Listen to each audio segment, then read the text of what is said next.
नमस्कार, मैं हूं विवेक श्रीवास्तव और आप देख रहे हैं रिपब्लिक भारत की विशेष पेशकश महाराष्ट्र की विकास गाथा।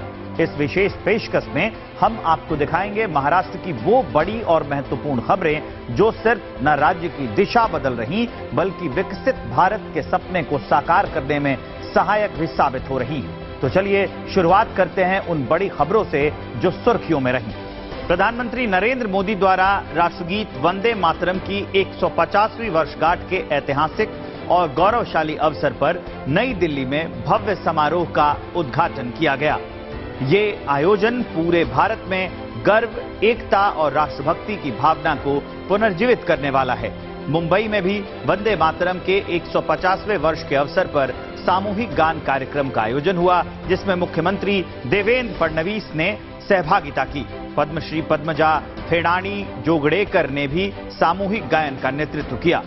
राज्य के स्वास्थ्य क्षेत्र में एक बड़ी उपलब्धि के रूप में मुख्यमंत्री देवेंद्र फडणवीस ने नागपुर के अखिल भारतीय आयुर्विज्ञान संस्थान एम्स में नई सुविधाओं का शुभारंभ किया।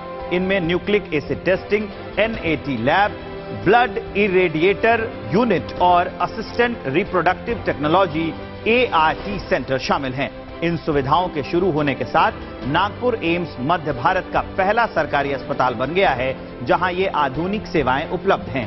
मुंबई में SNDT महिला विश्वविद्यालय द्वारा आयोजित इनोवेशन महाकुंभ 2025 का उद्घाटन मुख्यमंत्री देवेंद्र फडणवीस ने किया। इस मौके पर मुख्यमंत्री ने यंग इनोवेटर अवार्ड्स प्रतियोगिता के विजेताओं को सम्मानित किया और प्री इंक्यूबेशन सेंटर की शुरुआत की। महाराष्ट्र सरकार ने नई स्टार्टअप इनोवेशन और इंटरप्रेन्योरशिप नीति लागू की है। इस नीति का उद्देश्य राज्य में ज्यादा इंक्यूबेटर बनाना, नए प्लेटफॉर्म तैयार करना और उद्यमियों को बढ़ावा देना है। इस नीति के तहत कई स्टार्टअप्स को मदद मिली है और कई छोटे स्टार्टअप अब बड़े उद्योग बन चुके हैं। पीपल यूज्ड टू से अमीर आदमी कौन है? टाटा बिरला।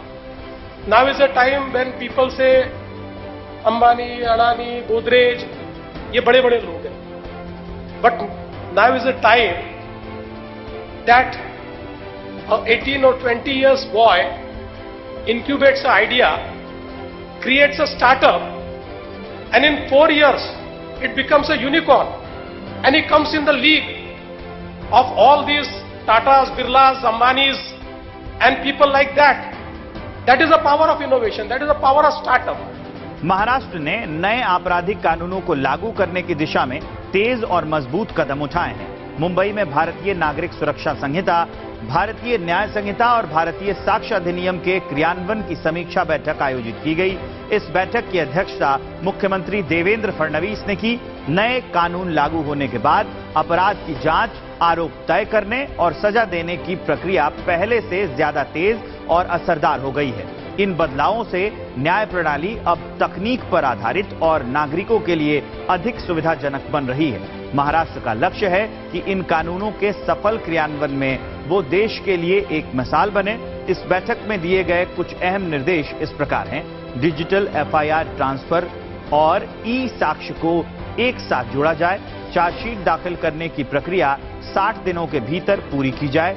शिकायत करने वालों को समय पर SMS के जरिए अपडेट दिया जाए। नागपुर और अमरावती में नई जेल बनाई जाए और नागपुर व वर्धा में नई जेलों का प्रस्ताव तैयार किया जाए। पुलिस बल के सभी अधिकारियों और कर्मचारियों को नए कानूनों का प्रशिक्षण दिया जाए। सभी 251 मोबाइल फॉरेंसिक वैन को तुरंत तैनात किया जाए ताकि साक्ष्य जांच प्रणाली और मजबूत हो सके। मुंबई में ICC महिला क्रिकेट विश्व कप विजेता खिलाड़ियों का सम्मान समारोह आयोजित हुआ।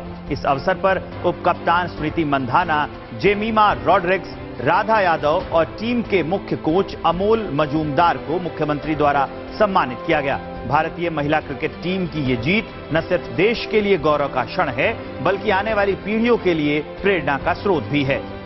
तो ये थी इस सप्ताह की महाराष्ट्र के विकास की गाथा। आज की विकास गाथा में हमने देखा कि कैसे महाराष्ट्र विकास के हर क्षेत्र में नई ऊर्जा के साथ आगे बढ़ रहा है। हर परियोजना, हर कदम राज्य की समृद्धि और आधुनिकता का प्रतीक है। अगले सप्ताह हम फिर लौटेंगे राज्य की प्रगति के नए अध्यायों और प्रेरणादायक कहानियों के साथ। तब तक के लिए जय महाराष्ट्र।